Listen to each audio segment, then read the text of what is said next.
Okay, hello guys. Good morning. Yeah, sorry, just a little bit late. I was just sorting some shooting stuff out. So yeah, yeah, it should be working alright.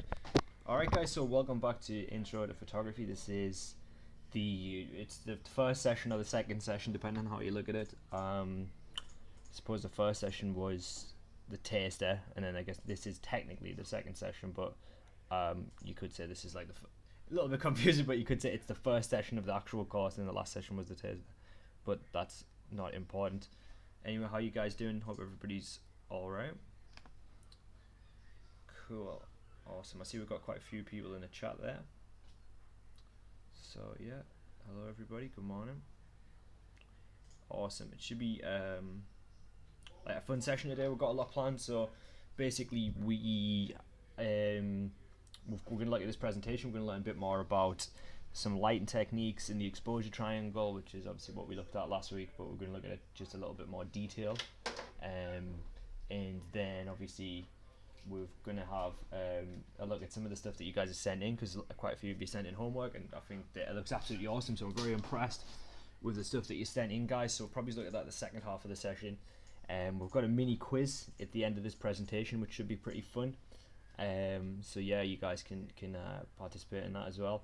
And then also in the second half, I'm going to be showing you guys, how to compose a shot using a smartphone. And then also, because we've got like our phone here, which we're going to hook up, and then also we're going to edit some stuff on a phone as well, because actually I know that a few of you are doing smartphone photography. Some of you've got cameras, some of you don't, which is fine. And obviously I'm just going to show you guys a few apps that you can get in your phone. So instead of having to take a picture you took in your phone onto your computer, you can just edit it in app.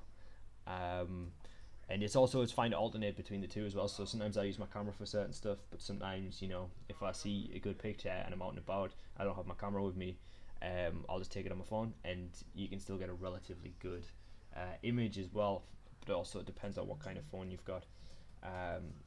But yeah, guys, so we're going to look at Lightroom, because Lightroom is free actually on smartphones. Like, the app's free, so you can get it on tablet as well, and it's really good. Some features are restricted by paywall, but that's fine, we don't need to use those. And then we're going to look at Snapseed, I believe, as well. It's an app Charlotte recommended, so we're going to have a little play around on that, so it should be fun. So I would stay tuned for that for the second part of the session. Also, we can talk a little bit about next week, because we are going to be out shooting next week. So if you guys have any questions about that, you want to know a little bit more, then please feel free to let me know as well, guys. Okay, perfect. Right, so if everybody's ready, then we'll get started. And yeah, as I said, it's going to be a little bit more emphasis into this session. Might be a little bit more complicated than the last session, because we're going to go into a little bit more technical detail, but nothing too intense. And once again, if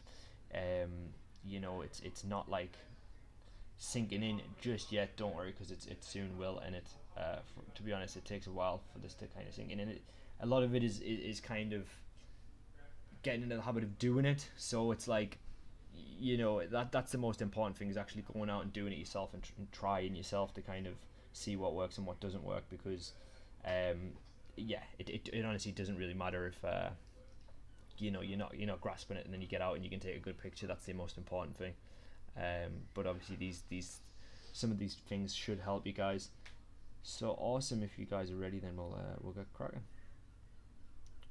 Brilliant. Yeah, so we've got a few people in the chat there, which is great. So it's good to see you guys. Okay, so if you guys are ready, then we'll get started. Let's have a little look. So yes, guys, you might remember this from the last session, and this is the exposure triangle. I've got a better diagram this time. I think it's a little bit clearer. So it kind of shows you how we're going to break each of these down separately, because obviously we just touched on this last week, but as I said, I didn't expect you guys to fully get it last week, because obviously there is a lot to digest there. So today we're going to look at that in a bit more detail. And obviously the three separate settings of the exposure triangle are the ISO, the shutter speed, and the aperture. And you've noticed that if you change one of these, you need to compensate with the other one, so you can't change or you usually can't just change one without changing the other. So yeah, generally speaking, guys, there's a lot to change. There's a lot to kind of play around with, and actually you can see that as you put one up, the brightness goes up as well. So if you raise the we're going to break these down in a second, but if you raise the ISO, the brightness goes up.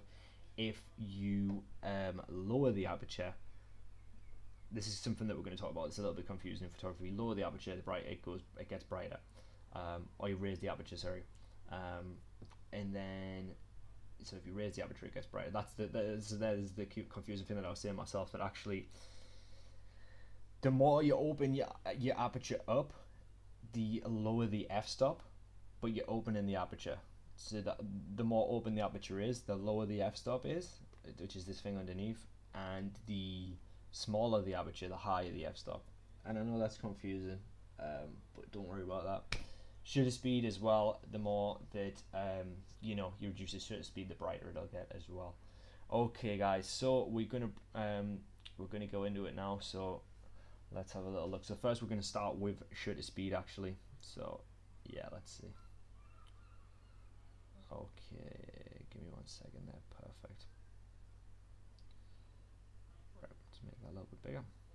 Okay guys, so a good way to understand shutter speed is to think of it as an eye opening and closing, right? So if you think about your eye and you think about it opening and then closing, so that is a good way to kind of think about it. It's like your eye has a lid and that lid closes and opens. It's quite similar with shutter speed. It's basically the shutter speed is the shutter, and it's like how it's like a curtain in front of the camera, right? And that curtain opens when you take a picture. So if you notice that the camera like opens, this curtain opens when you take a picture, and then it closes again. And the shutter speed is just ultimately how fast that curtain is going to open and close. So it's how much time you give the light to get the sensor. So it's like if you go psh, psh, then ultimately it's how long you're giving the camera to take a picture as well. So that's another way of looking at it. So there, the second point there, guys, is that it can show motion or it can slow down time. So I think that's two interesting things there, that it can actually slow motion or it can slow down time, just depending on what it is there, guys. And also that a shutter speed is the length of time that the camera shutter is open, exposing light onto the camera sensor. So essentially it's how long your camera spends taking a photo. So yeah guys, that is shutter speed kind of summed up, but we're going to go into a little bit more detail of how that can actually affect your camera, how it can affect your settings, and so on, guys. So if we have a little look and go down here and I'll show you guys. Yeah, so you have slow shutter speed versus fast shutter speed there, and you can see that slow or long shutter speed, guys, can take longer to capture an image and can produce things like motion blur. So photographers use this on purpose to enhance the sense of movement, right? And fast shutter speed can be used to eliminate motion and capture things that are moving fast, like an animal or a car in traffic, right? So there's here from guys. So yeah, I'm here. So if you hear some weird noises in the background, it's just me. Yeah. It's just me exist. Sorry. That's it.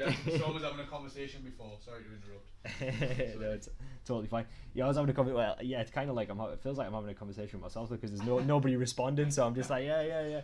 But and then I check the chat and then people actually respond. But yeah, it's that's it. That's the thing of streaming. It's a bit weird when you're like, because it is like streaming in general is like a one-sided conversation. You just kind of talking and talking, and it's just a massive monologue, really. Yeah. But yeah, obviously you guys are usually quite good with feedback and responses, so it's awesome.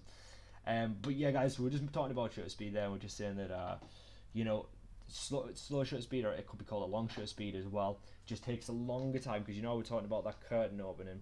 That is just giving it a longer time to open, so it's a longer time to capture the image. And it, as we were saying, that can produce things like motion blur. A motion blur can be used for a bunch of different reasons, and it can be used on this purpose. no, photographers use it on purpose, sorry, to enhance the sense of movement. So a lot of times when you would see something like that, guys, is so yeah, Charlotte just replied, "Don't worry, Daniel, I will respond and listen to you." Also, thank you, Charlotte, for that. I appreciate that.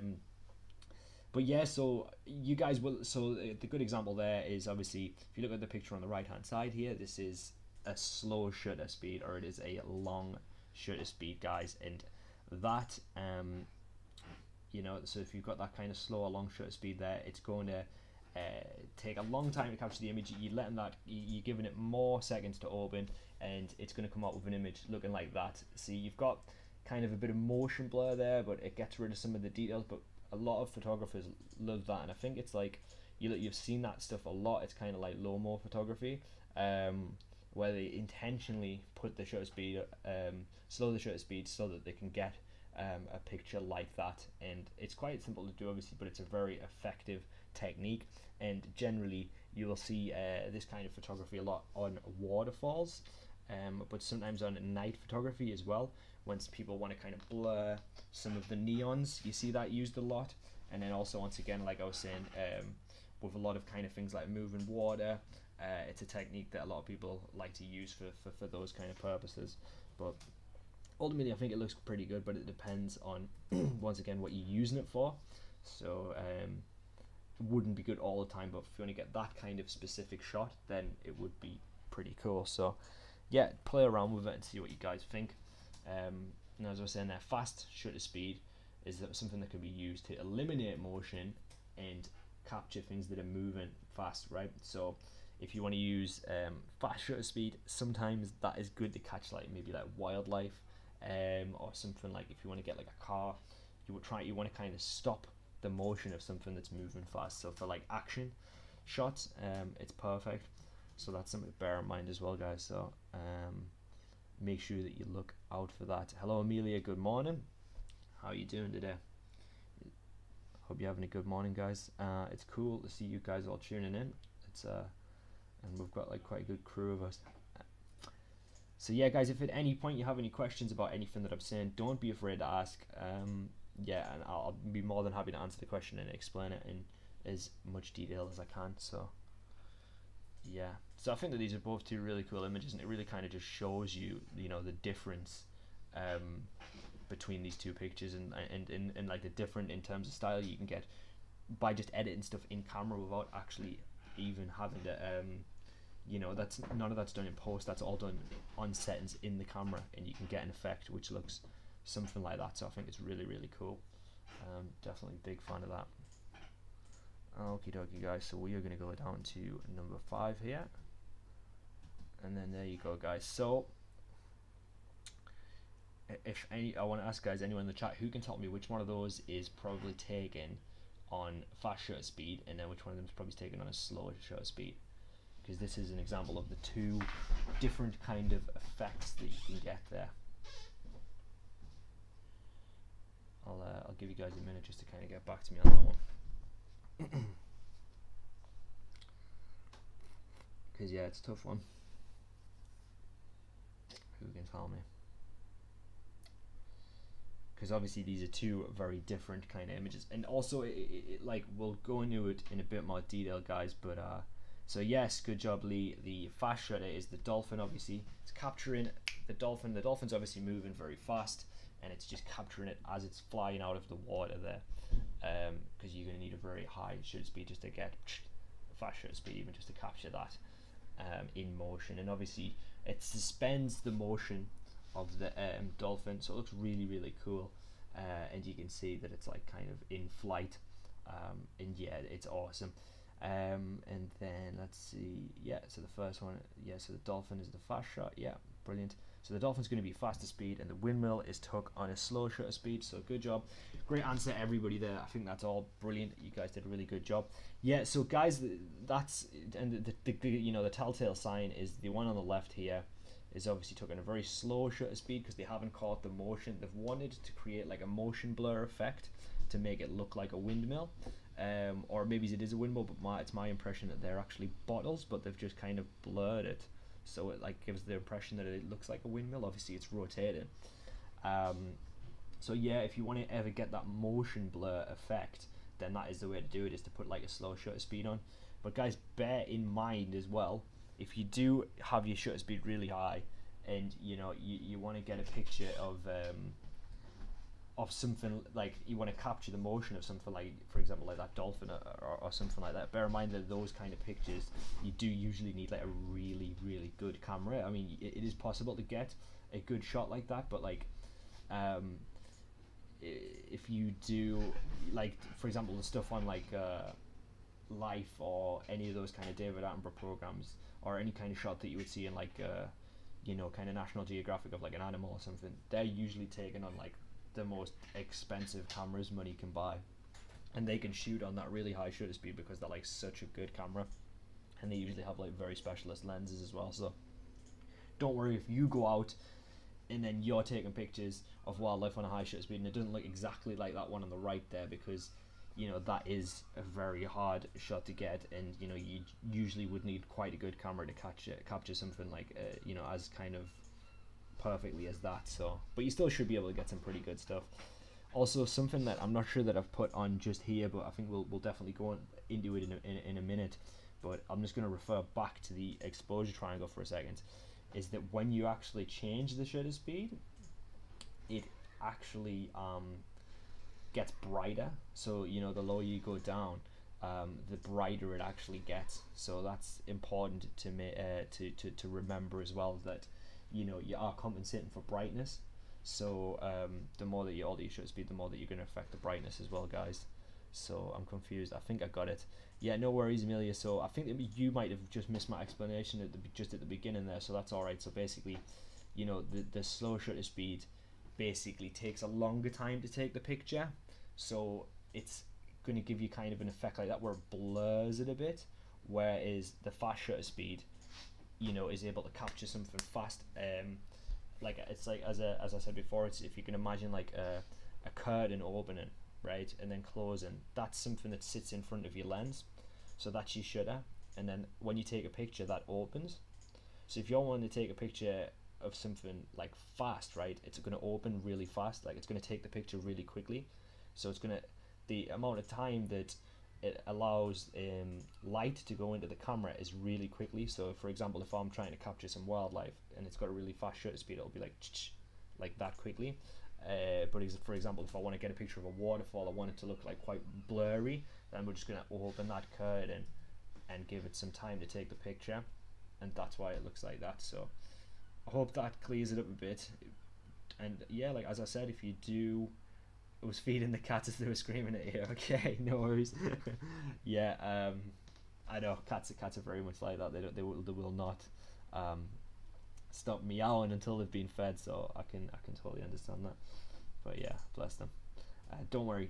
As always, guys, if at any point you do want to revisit the stream or anything like that, that's absolutely fine, because the video is going to be up afterwards, so you can have a look at that once we're done as well. So yeah, don't worry about that, guys. And as I was just saying, yeah, if you do have any questions at any point, don't hesitate to ask, because I'm more than happy to answer any questions about what we're talking about, because I understand that it is maybe a little bit more complex than what we were looking at last week, but still, it's I don't think it's anything too difficult for you guys. I think that you guys still can definitely grasp it. Okay, so we'll look at the next slide there, guys, which is Aperture. Okay. So yeah, guys, Aperture is the, why is that coming up wrong? That's right. Okay, so Aperture, guys, is the amount of light. Also, with slow shutter speed, you maybe put on a tripod, or sometimes you can get a lot of camera shake and the photo may ruin it. So that is actually a really good point by Charlotte there. Yeah, if you are so that's a really good point by Charlotte. I think that's definitely worth mentioning.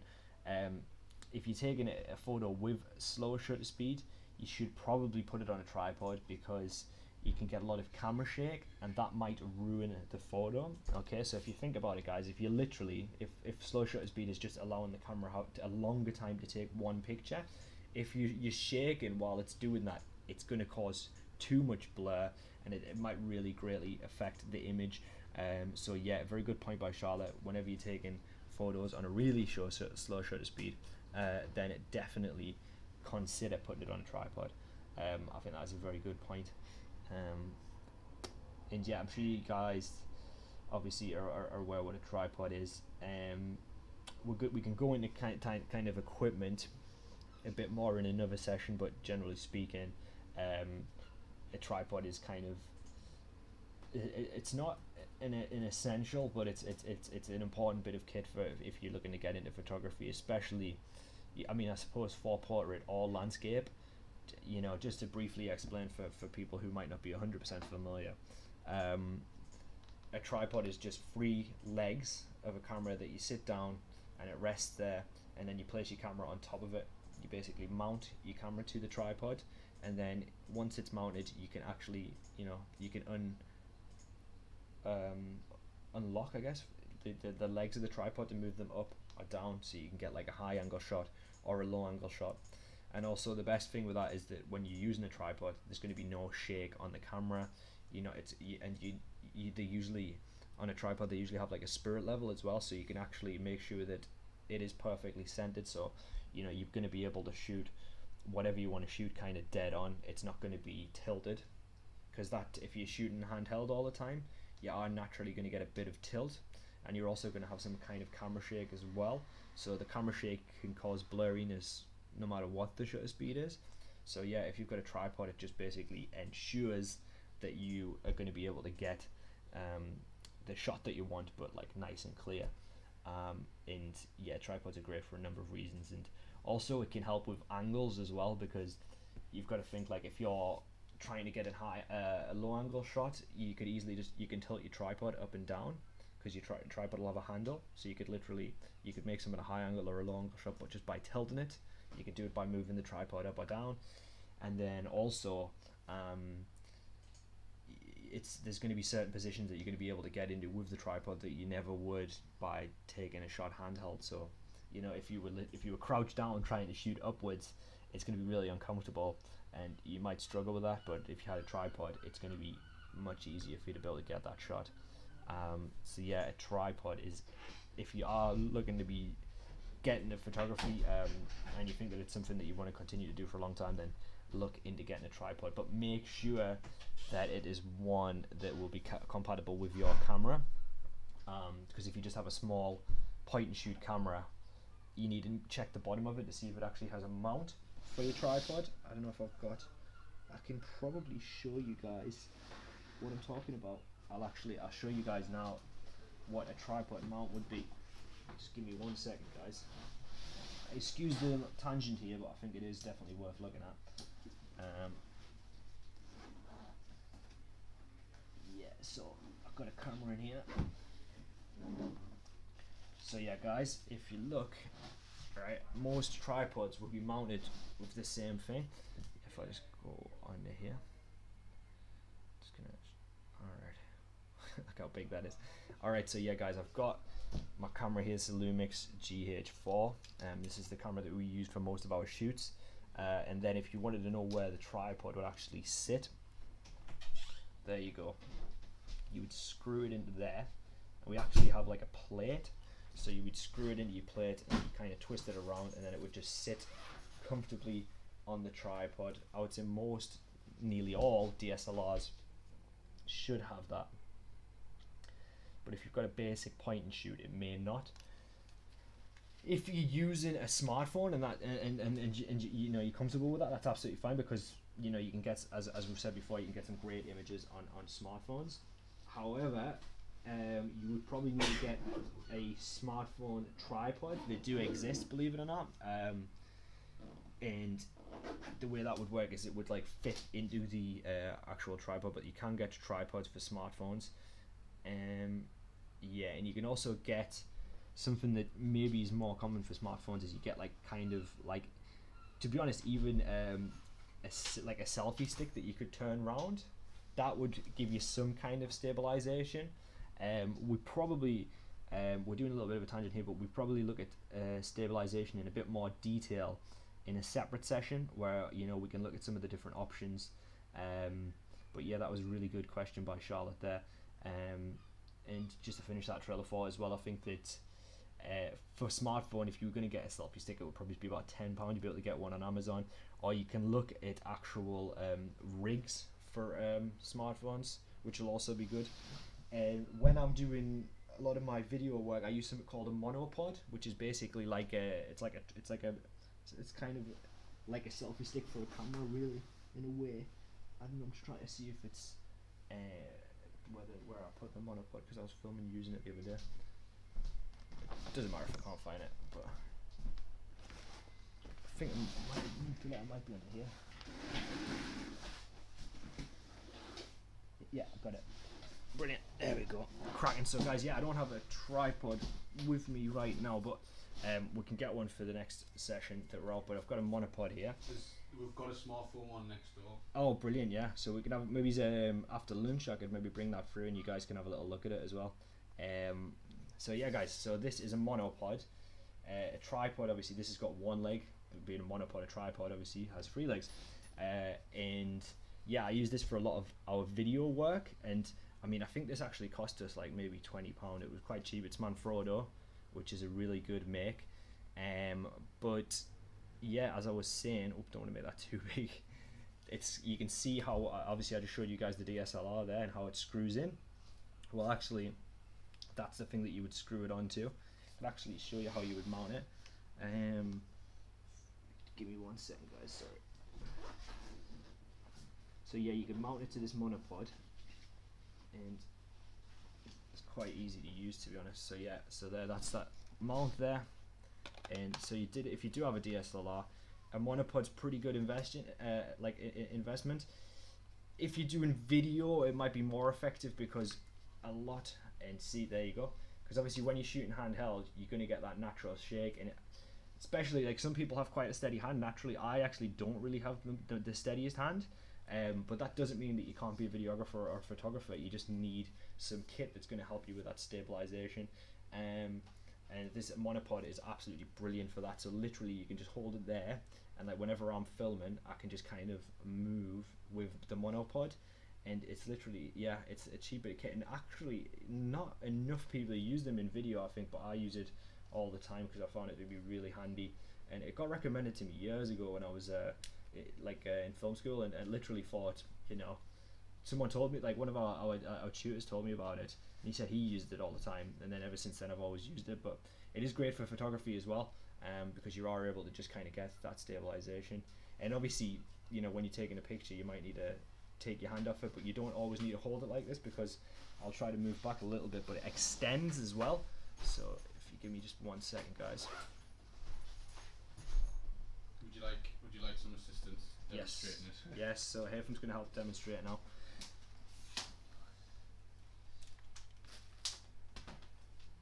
So yeah, look at that. And then one more thing before it. That's it, yeah. Brilliant, look at that, guys. There we go, sorted. So then there's, just point at Daniel, and then there you go. that's it, yeah. Cool. Perfect. And you can get some nice shots on that, guys. So Do you yeah. want us to go and grab that tripod? Yeah, you can do if you want, mate. Yeah, we could have a little look at it. So yeah, and obviously this is it full length, but you can move it down if you want to. And then you can see that, like a tripod, it's got these little beams which like click on and off. So it clicks open there, and then you can put it back on, and then it clicks closed, and it works like that. It's nice and simple. It's just a little Monopod, and you can get nice stable shots just easily like that, so it's a great bit of kit. Definitely have a look at Monopods. Once again, for smartphones, you can get like kind of smartphone jibs that are quite cheap as well, and they do the same thing. So definitely have a look what's out there, look at your options in terms of camera stabilization. But once again, we'll probably have another look at that in a bit more detail in a separate session. But yeah, I hope that was helpful for you guys. And I think Haytham's actually going to go and get a bit of kit now, so I think that maybe that'll be, that should help a bit as well. Let's have a little look. Okay. Yeah. So yeah, guys, let me know what you think. If you guys have any questions about kit as well, like if you guys are looking for any kit that you want to use, or you see some kit online and you think you want to ask my opinion on it before you buy it, feel free. Don't hesitate to like drop me an email and say, oh Daniel, I'm trying to buy some kit for my smartphone, I was looking at this, what do you think? But I would generally suggest that just look at the reviews, and one thing I always say about people who are buying kit is cracking. Yeah, is that the smartphone one? So it's both. It's a selfie stick. And it folds up. Perfect. I'll show everyone. So here we go. So if you want to take all these selfies for Instagram and that, Perfect. you've got that. But it also, he says, folds out into a tripod, and that head just moves around, so you can go wherever you want. Well, so there you go. I don't know if you want to put the office phone in it. Yes, so yeah, guys, so It's yeah. got a button on it, but I don't know how it works. Like so you see on the bottom, there must be a way to connect your phone to it. Right, yeah. I don't know if it's through a cable or what, but there must be a way to connect, and you can press that button and it'll take the photo as well. Yeah, so Just don't know how this particular model works, and now it's broken. It's just a bit of plastic. Yeah, it's just a bit of plastic. But yeah, there's a sensor in here though, guys. So I don't know if that connects to your phone or whatever. That one's a pretty cheap one, to be honest. The more advanced ones, like you can get the gimbals with the actual you connect it through an app as well, and you can you can control it all through the app. It's pretty good. That's it. Yeah, I've seen stuff like that before as well. So there's certain kind of smartphone gimbals, right, where you can buy them, and there's also an app for it, and you download the app, and it connects to your phone. So literally, like if you're holding it, you can take pictures from the app as well, right? So it's all the buttons on it. You can record, zoom in, that sort of thing from like the buttons on the actual handheld bit. It's really cool. So that's absolutely awesome. And then guys, if you look here, obviously, if you look at the bottom here, it's basically a selfie stick that converts into a tripod. So if you look at it there, obviously that's like as a tripod, and then we can actually close it and make it into more of a selfie stick there, and then obviously you could point it towards you if you wanted to get those kind of pictures of yourself. If you were like, I don't know, you had like a really nice backdrop and you wanted to get like a nice selfie in. Then also, if you wanted to kind of, here we go, here's where we break the company phone. Don't actually, it does extend, yeah. It's like a spring. You just okay, alright, cool. So you can literally just like wedge it in. Yeah. So yeah, if you just kind of push it in there, and you can see that our phone is fitting in there, and then we could take some nice pictures from that way, because I can control it from here. And then I could obviously access the phone here, and I could take some pictures just with our stick here, and even like this gives me some stabilization. But as we were saying, guys, like you could get the tripod bit out, and I think if you were doing handheld, you'd probably have it like all the way down. Then you've got that. It's not like leaning either side. Yeah, exactly. So you could push it right up if you're doing it like that, and then like. I think that one's actually been used in the tripod mode in the gym when Pete was doing some workout videos. Brilliant. So he just used his phone to record them, but he used that just so no one had to hold it and just have the camera shake. Yeah, exactly. So if you ever want to do any kind of video stuff for like the purposes, obviously like Hafen was just saying there, like it's perfect, because that's the thing when people think about a kit and how to take their like photography or videography to the next level. It's not that expensive, Like look, if you look at that's sitting. This phone is sitting there perfectly fine. And what did you say this cost? About 10-20 quid, right? Probably. I think it was like probably not even at 20. Like it was probably like £11 or something. So there you go, guys, from Amazon, and it's interesting the way it works as well. So it's going to fit most smartphones, because it's just like a spring, so it just pushes it in. So it's like basically wedges the phone in, and I mean I feel I'm doing like a QVC advert. And you see that's never coming off, guys. That's there, just $10.99 there if you're phone now. But you get a free Parker pen. They actually love all like that, don't they? You get a free Parker pen with it, guys. So yeah, $10.99. You know the number. But yeah, like as I was saying, guys, obviously it's spring loaded, so it's gonna fit any smartphone. So that's really cool. And see, that's wedged in quite tightly there. So yeah, that's absolutely brilliant, I think. And yeah, you're free to kind of control your camera there and just take what you want. If you wanted to get like a time lapse, and you could just set it up and record for like however long, 5 minutes of like a waterfall, speed it up in post, or any picture, like landscape photography or something, if you just want to sit down and look at it, it's going to eliminate that camera shake. So really good bit of kit there. Look into some smartphone tripods, monopods, and for DSLRs as well. Brilliant. So that was a good little bit of tangent, I guess, but it was really productive, I think. Cool. So yeah, that's really cool, that. And yeah, guys, as I was saying, as a general rule of thumb, right, whenever you're looking at kit or gear that you want to buy, always just check the reviews. Like, if it's got good reviews, that's usually a good sign. Like on Amazon, I'm saying. So like if it's on, because that's where like we've bought a lot of kit and stuff before on Amazon before, and just check the reviews, see what people think, check the bad reviews even to see what people are saying. And then also for like more of an independent analysis, just Google the product and see what people are saying, and obviously make sure they're not paid by the people who are making it, or try to assess that in the best way that you can. But yeah, so let me know what you think, guys. Hopefully that you guys will be getting out there and buying some of your own kit in due time. But yeah, I think that's pretty cool. So right, unless anyone's got any questions, we'll get back to Aperture. But yeah, if you do have any questions in regards to monopods, tripods, just let me know. But yeah, good point by Charlotte there originally. Okie dokie. So if we're just gonna get back into it then, guys, the aperture is the amount of light let into the camera, and it's the opening in a lens through which light passes to enter the camera. So it's similar to your eyes in the sense that you move between bright and dark in environments. So it's like the iris in your eyes, right? And it's saying that the iris in your eyes either expands or shrinks, controlling the size of your pupil. And it's the same, with Aperture. You'll notice that there's several factors of, like for example, if you're holding a camera and you go from indoors to outdoors, you're going to need to change your exposure, just because that light, the camera's recognizing the light in the room and it's changing massively. So you'll need to adjust your aperture depending on which room you're in.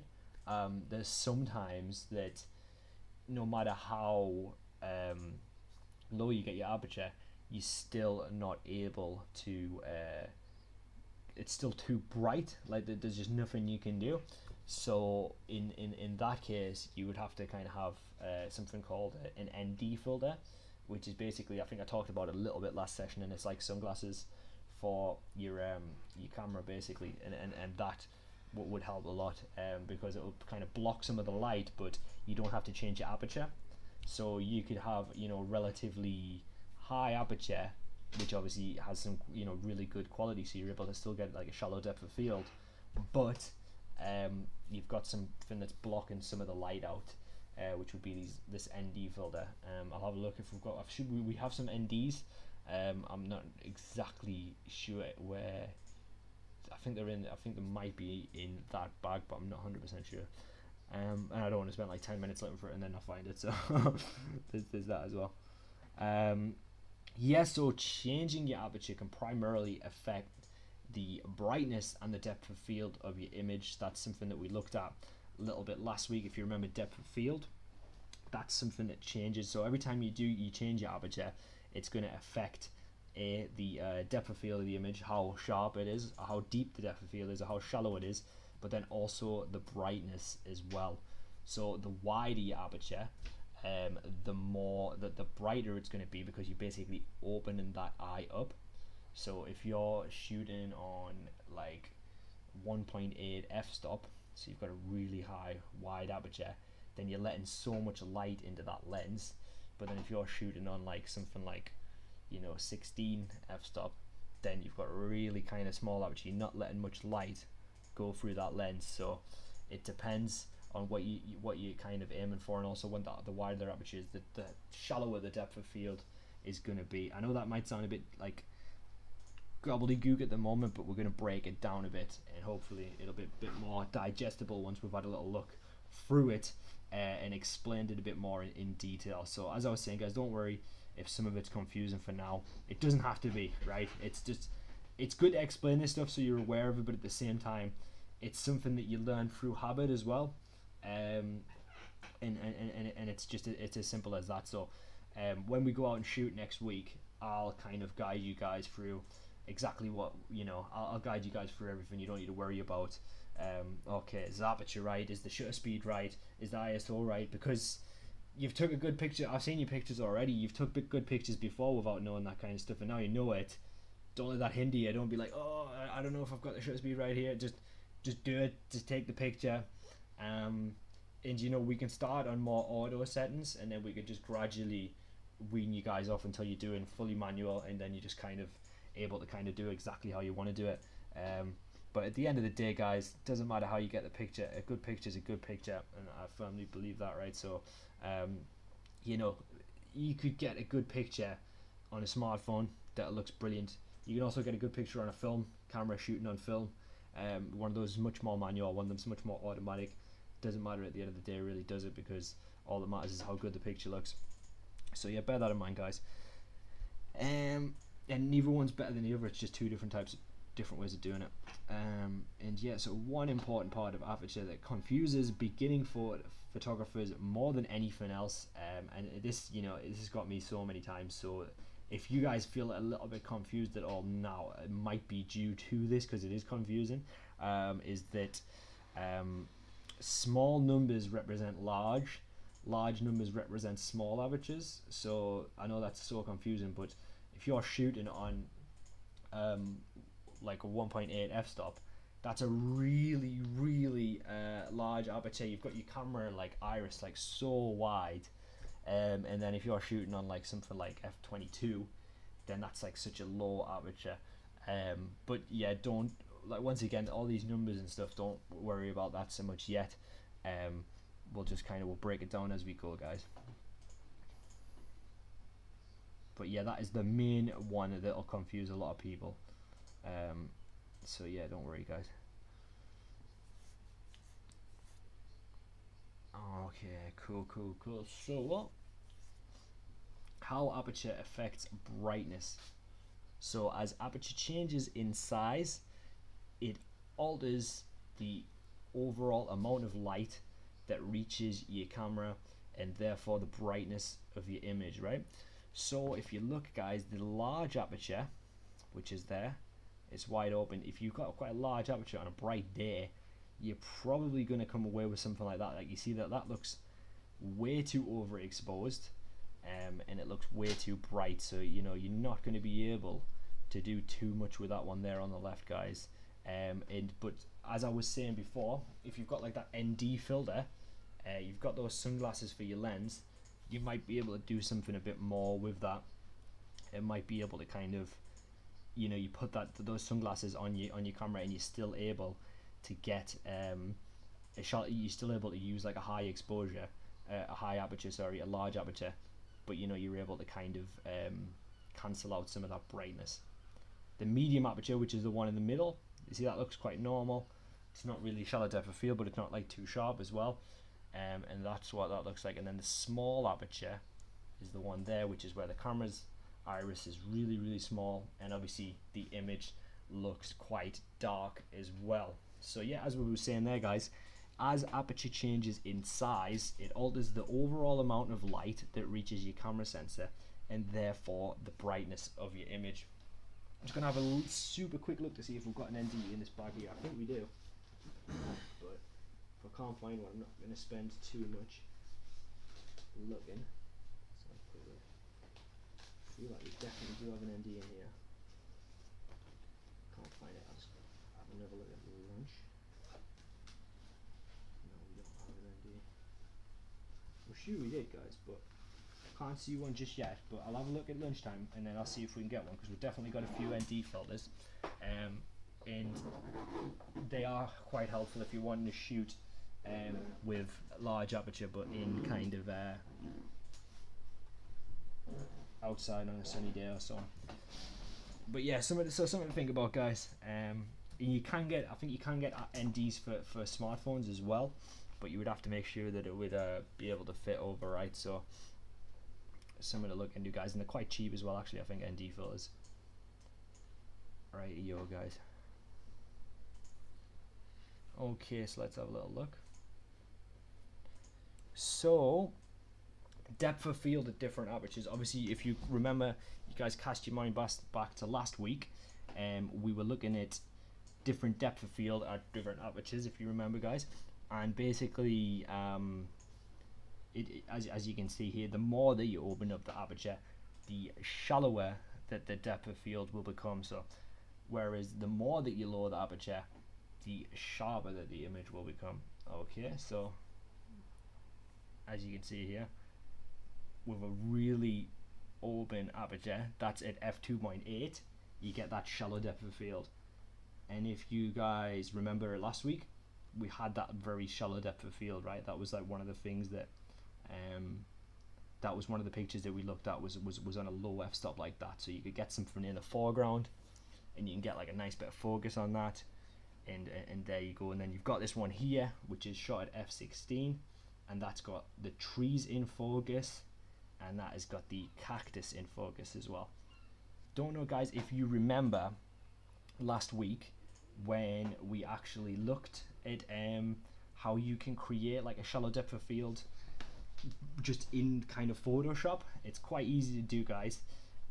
That's something that we could cover again if you ever want, you're shooting on a smartphone and you can't quite get that effect, then you could easily edit that in Photopea as well, just by cutting out the image basically and adding like a Gaussian blur to it as well, or something like that, guys.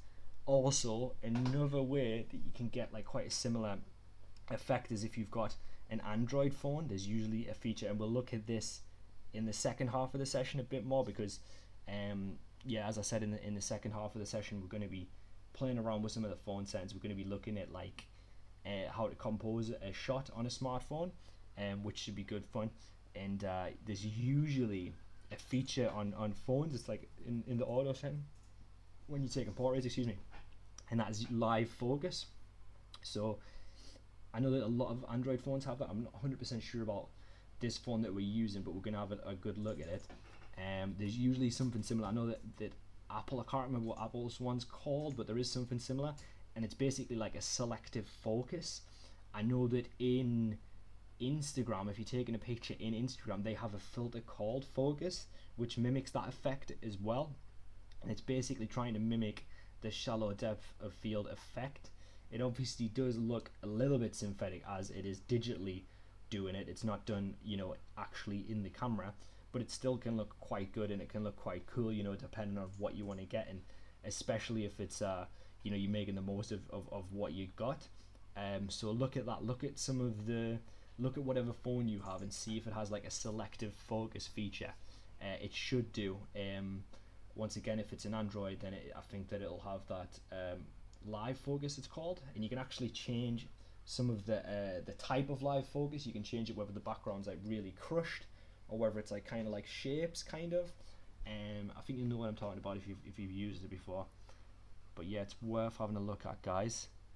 So yeah, I'm looking at the settings on my camera, trying to change the depth of field, Andy. So yes, it will be related to your aperture, or it'll be related to your f-stop. So if you can get, the aperture wider, then you should be able to affect depth of field. A good way to do it as well, mate, is to have something quite close to the foreground, but then have so for example, if you're trying to get like a shallow depth of field, if you've got an object against a blank background and the distance between those two things is quite close, it's going to be quite difficult.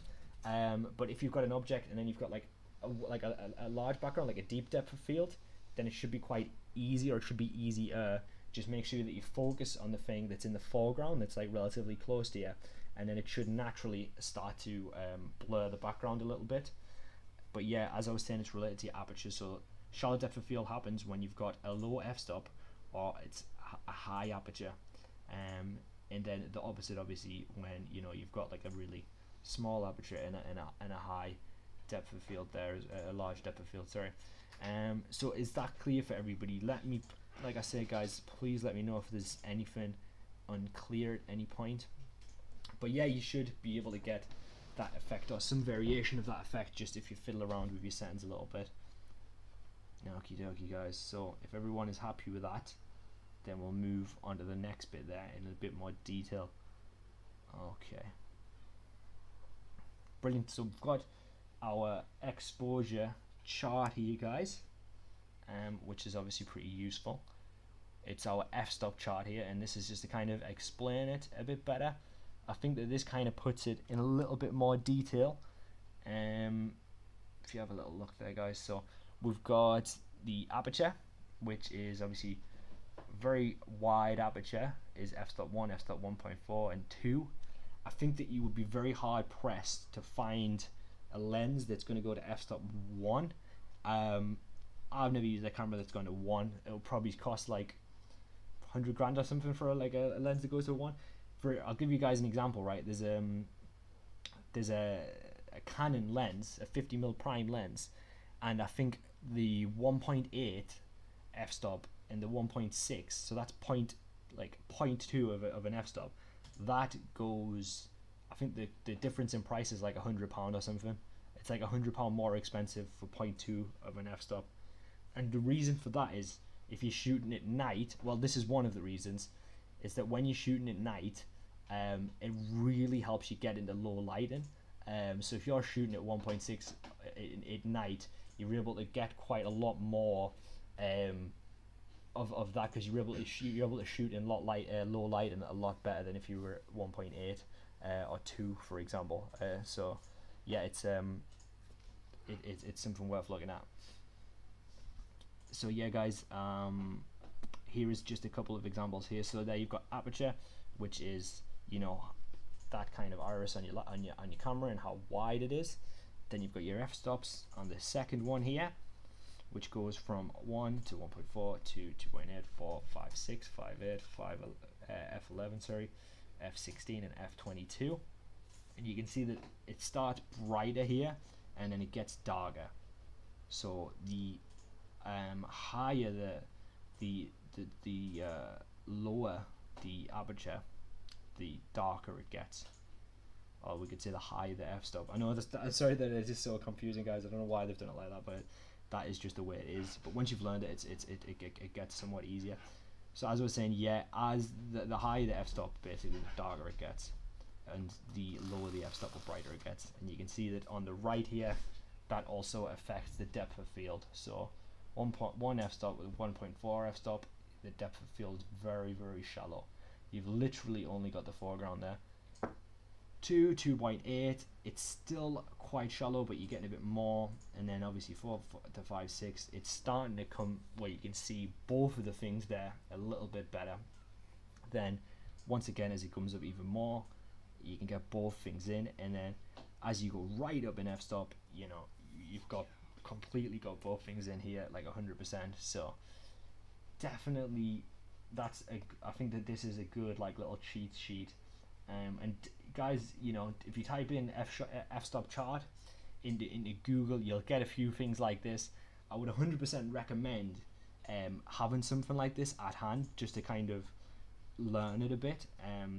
Yeah, you could type in shutter speed chart, f-stop chart, ISO chart, and they are going to help you to memorize these a little bit better, because I know that it can get confusing. And obviously, as I was saying, guys, this session is going to be available on YouTube, so if there's anything that you missed out, you thought, oh, I didn't really grasp that, then you can go back and watch it. And then also, as I've said before, guys, you at the same time, you're perfectly welcome to send me like an email or anything like that, and just say like, oh, listen, Daniel, could you go in that in a bit more detail, and I'll try my best to kind of help you out with it. And but even, you know, feeling that as well, next week we are going out and about and we are doing a bit of shooting, so I'll be able to walk you guys through it a bit more then. Like literally, we're going to use some of the cameras, and you guys are going to be able to have a better idea then of exactly what it's what it's going to look like.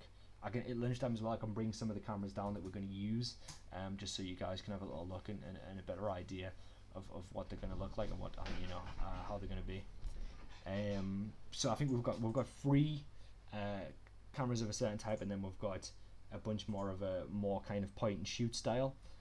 So there are 3 like digital cameras which have a lot more settings in, which will be good for people. But then also we've got these Kodak Easy Shares, which is more point and shoot. It's more automatic, but you should still be able to get some pretty cool shots on it. And then other than that, as I said before, guys, you're welcome to bring your own camera. You're totally welcome to bring your own camera, and you're also totally welcome to use your phone as well if you wanted to use your phone. But what we're gonna do, the way I've figured out, the way that I'm gonna do it right is I've got some post-it notes. So I'm gonna give obviously people the camera, and they can use that. And depending on how many people we've got, we may do that in pairs. So if we don't have, if the numbers aren't that huge, we may be able to give each person a camera that doesn't have one. And it depends on a few variables. It depends who doesn't have a camera, who's using a smartphone, who wants to use our cameras. I know that Amelia said she let use a camera, which is fine. But yeah, we may do it in pairs. We may just give you guys individually a camera. But at the end of the session, I'm going to put that camera back in the bag, and I'm going to put a post-it note with the person's name on. Then that day, I'll upload the pictures onto our shared Google Drive with your name under it. So it'll be like Amelia's pictures or so on. And then you guys can see the pictures that you took that day. And you can keep them and download them and keep them for yourself. And then also, I think that we'll look at them the following week and we'll say, okay, like this is what Amelia took, or this is what Charlotte took. If you use your own phone or your own camera, just make sure that you send it to me by the next week so we can look at it in that session. And have a little look through. But it should be good fun. I think that everyone's going to get some pretty cool pics. And awesome. We'll have a spare tripod that you could use on the day. That's a little bit more tricky, Andy. I can definitely have a look for you, but I'm not sure if we have. It depends on what you're using. I know that Amelia said she was going to be using one of our cameras. Are you going to be using your phone, or are you going to be using your own camera, or what do you plan on using? Because I can bring this if you're using smartphones. We can maybe bring this, but we need to be conscious about how much kit we have as well. Obviously, if we're walking about, we can't be looking too much around. But I could probably bring this, and tripods. We'll have to have a look at that because we've only got a couple of tripods in the office as it is, that for when I go out and shoot video stuff. So we'll see. I don't want to say no yet because potentially, but I actually don't know right now. But I'll definitely have a look for you. And we can bring that thing if people want to use the smartphone tripods as well. But yeah, so yeah, you're saying you've got your own camera. It's 3 years, but it's still a good one. Well, bring it along, Andy, and we'll have a look. If it'll mount to our tripod mount, maybe, but it ultimately depends, mate. We'll have a look though. If not, we can maybe use the Monopod. The Monopod's pretty decent for stuff like that. But once again, obviously because we're on foot, we do need to be a bit conscious about how much kit we're actually bringing. So we'll have to see, mate. But potentially is the answer to that.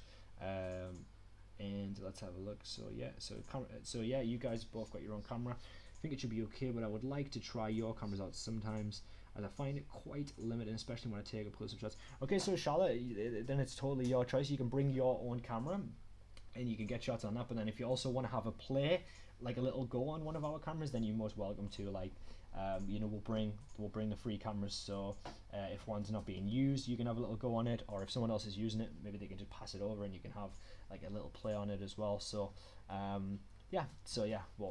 think that seems like a pretty fair way to do it.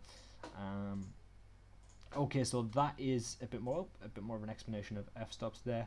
If we look into this one here, guys, this is just another example. I would disagree that with the text here, that the background is distracting. I don't actually think it is. I just think it's a different style. I don't necessarily think it's distracting. This is obviously, I got this off the internet to use as an example, but I would never. I think that the person who obviously created this was using it to kind of really express their point about how good shallow depth of field looked. But personally, I think that both of these are good images. I just think that it's two different styles ultimately. So there you've got this small aperture shot on f22. and it says that the background is distracting. I don't think it is. I just think it's quite a different style, and you get to see some of the leaves in the background there. You get to see, you know, they're still crushed, like they're still blurred, but they're not 100% sharp, but you can kind of see more of the shape of them and things like that. And then on the left here, shooting on f-stop 4, and the background is nicely blurred, so crushes some of those colors a little bit better. And yeah, so it's kind of highlights the blue color of the flowers a bit better. And yeah, it looks quite nice. But yeah, like I say, guys, once again, neither of these is wrong, right? If the foreground was out of focus, then I would say, okay, it's technically not really good. But I still, you know, maintain that both of these could be nice, just depending on what you were going for, really. So yeah, okay, cool. So I think but I think that it is a good kind of example of taking the same shot twice, but changing the settings and then really seeing how completely different it is. Okay, guys. So next we have ISO. ISO is simply a camera setting that'll brighten or darken a photo. ISO is a really interesting and weird thing, guys. I'll explain a bit more in a second. But yeah, so raising your ISO has consequences. A photo taken at too high of an ISO will show a lot of grain, also known as noise, and may not be usable. So I feel like you can get away with this a little bit more in photography than you can in videography, because I know that when I'm shooting video, if I ever go over 800, and I feel like just basically because in a picture there's more time to take the image, and it just needs to be one still frame, whereas video is frames per second.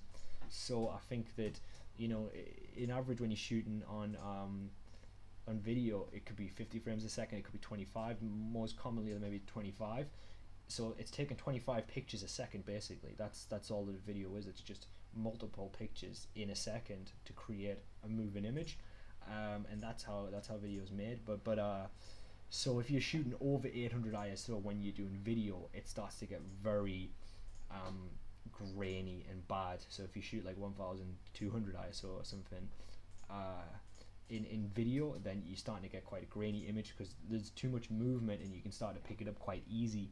However, in a photo, I've seen people shoot at 1000 plus ISO on a photo and the grain is not as bad, and sometimes that could be because they've got like quite a good quality camera, and it could also be just because I think that you can get away with it a little bit more with images. So yeah, it says it as well that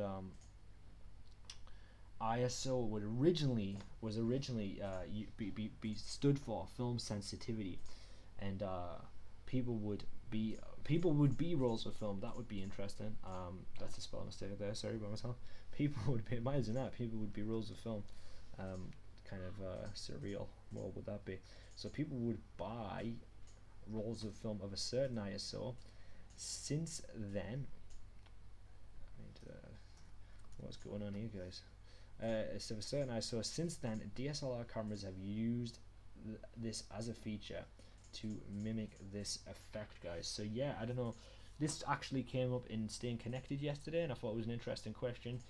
Charlotte had a question about film cameras, and it is something that I actually want to look into myself. I'm not sure if we'll do it in this course. Maybe if the demand's there, we'll look into it. But it's also, we don't have the kit for it, so we would probably have to buy the kit. So it would, you know, it's maybe part of a bigger project in the future. But yeah, so film, when you buy a film camera, right, you buy certain ISO film. So you could buy like you know, like 400 ISO portrait or something, and that is the actual ISO of the film. So you would think, okay, so if it's 400 ISO, you would know how to adjust your exposure appropriately based off the sensitivity of it. Since then, they've actually put this feature into in the old DSLR cameras, but it's just like an inbuilt thing. It's effectively like just trying to mimic those effects. So it's quite interesting in that sense. But yeah, we're going to talk a little bit more about that, go into detail just a touch more in just a moment. but it's something that really interests me, ISO. So yeah, it's a bit wordy here, guys, but yeah, so common ISO values. So every camera has a different range of ISO values, guys, and sometimes they're called ISO speeds. I mean, that's made difference, but that you can use. A common set is as follows. So yeah, they typically go up like this. It would be like 100 ISO, which would be considered low ISO. And then you've got 200 ISO, 400 ISO, 800 ISO, 1600 ISO, 3200 ISO, and 6400 ISO. I cannot honestly imagine anyone shooting on 6400 ISO. Maybe, but I mean, that would, you'd have to have like, it would be in the darkest room of all time, basically. Maybe in like a cave or like a dungeon or something. Like I don't know, but yeah. So quite simply, when you double your ISO speed, you are doubling the brightness of the photo. So a photo at 400 ISO will be twice brighter. I'm not really sure like the wording on that. Twice brighter than 200 ISO. I would say twice as bright, right? I don't know, that's a bit weird. Will be twice brighter than 200 ISO, which will be twice brighter than 100 ISO or ISO 100. So yeah, usually it doubles in terms of brightness, guys. So it goes up to 200 ISO or goes up to 100 ISO, depending on whatever you guys are shooting at. Okie dokie, onward.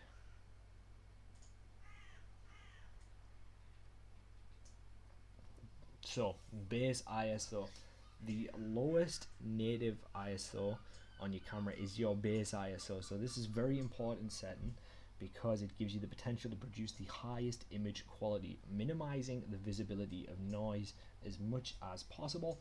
So some older DSLRs and a number of modern cameras such as the Fuji X-T2 have a base ISO of 200, whereas most modern digital cameras have a base ISO of 100. And optimally, you should always try and stick to the base ISO to get the highest image quality. However, it is not always possible to do so, especially when working in low light conditions.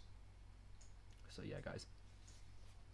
So basically, just to summarize that there, shooting at 100 ISO is going to be the best, but once again, it is not, you know, it's not imperative. So if you shoot at 100 ISO, then you know that's probably the clearest it's going to be in terms of ISO, but at the same time, it's not the be all and end all. If you feel like you have to shoot it to boost the light, then I'd say going up to 800, you're not going to get any kind of noise quality or noise or any kind of noise interference, but going beyond that, you will start to gradually get more and more noise. But yeah, it's something, once again, I feel like you can get away with it a little bit more in photography as opposed to in videography, where it can be a real pain. It can be quite an issue in videography, actually. And we've got a little diagram here. So yeah, obviously, as you can see, the brightness is effectively doubling each time. And you can't, I don't know if you can see, let me know, guys, if you could kind of tell there on the stream that there's some noise kind of coming in there at 1600. You can see that you're starting to lose a little bit of the detail of the little tower here towards the right. There is a bit of noise that's starting to come in, and then obviously 800 also as well. Like, this is quite clearly a blue background. Like, it looks like I'd say that's quite clearly a blue background, or at least a light blue background. And then at 1600, you can see that it's completely gone. Like, it just looks like a white background at that point. So yeah, or maybe that could be something to do with the white balance. Maybe the fact that it's like that kind of tint of blue. White balance is something that we haven't really touched on too much. I remember when I first started shooting stuff, we would have to, you know, carry around like a little white board, and we'd have to do the white balance manually. White balance is something that we're not going to touch on too much now, because most modern smartphones and DSLRs do have an auto white balance feature, which is generally quite good. So usually if you've got auto white balance on, especially for the level of the stuff that we're going to be doing for at least for the first shoot, then auto white balance I think will be fine. But it's something to be aware of maybe in the future, because depending on whether you're shooting outside or inside, your subject could end up looking either quite orange or quite blue. So it is something to kind of be aware of, but I don't think it will really affect us just for the stuff that we're doing, in the next couple of weeks. But yes, we'll actually go into detail in white balance at some point, but I just don't think it's the most urgent thing at the moment. But yes, ISO there, guys. So that's ISO we've went through. That's shutter speed and aperture as well. And then there you go, guys. We've got all three of them here summed up into a nice little diagram. Just to recap, once again, guys, I know this is a lot to kind of wrap your head around at first, but don't worry about it. It's practice makes perfect. Yeah, the theory stuff is good, but it's obviously not the most fun thing in the world. The most fun thing in the world is actually getting out and shooting, seeing your photography, seeing what you've made, and you're colorblind. Haytham's colorblind as well, actually, aren't you? Yeah, that's true. So Amelia was saying she was colorblind. So how do you deal with white balance then, Haytham? If I just press the button on the camera and hope for the best. So right, there you go. So yeah, she's saying that yellow and green are all the same to her. So yeah, I wouldn't worry about it, Amelia. Like if you colorblind, auto white balance. Yeah, always auto. And just then make sure you've got I normally carry a white bit of paper around. There you go. Yeah. So if you've got a white bit of paper, A4 paper, zoom in and I press the button. That's it. Yeah. So if you do need to test your white balance as well, if you've got a bit of A4 paper, you just you take a picture when you test your white balance, and then it'll identify that that's white, and it'll take the picture. But I've got to be honest with you, like with the camera that I use on my phone and on the camera, generally auto white balance is generally fine. Like I've never really had an issue with it so far, to be honest. Yeah, so I wouldn't really worry about it for now. Just I would stick with auto, but make sure you definitely have that on though, otherwise, because you can change the settings usually in even the most basic point and shoots. Like you could change it to indoor lighting, or you could change it to outdoor lighting. You must have seen that before in camera settings, but I would say auto is generally the best, unless you've got like some really obvious blue shade coming in or really obvious orange shade, and then I would maybe look at changing it. But yeah, I think that generally it's fine. But that's quite funny though that you colorblind. So yeah, okay, cool. So right, we're gonna have a little recap here of the three, and I hope you guys have been listening, because we've got a quiz coming soon. So yeah, so make sure that you've got your thinking caps on. So yes, small aperture, and then a small aperture would be f-stop 32.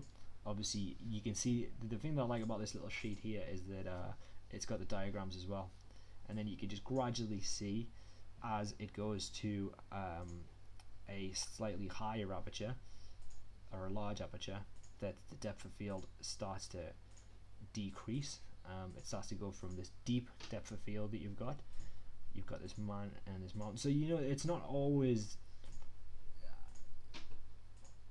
I don't want to get too like into stuff, but like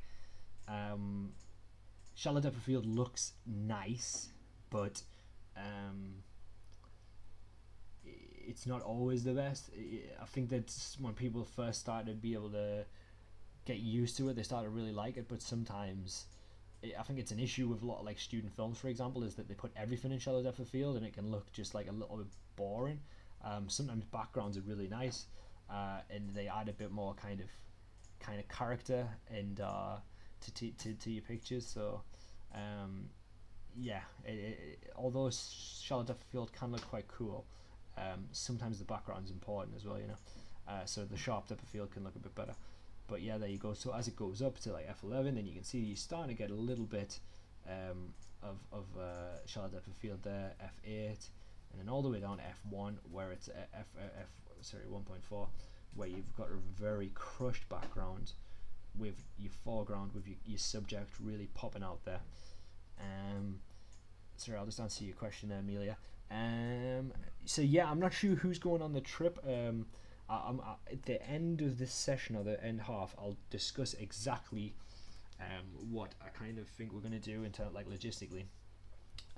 So yeah, in maybe about 20 minutes we'll kind of discuss that a bit more, but it's perfectly fine to ask questions. The answer is that I am not 100% sure, but yeah.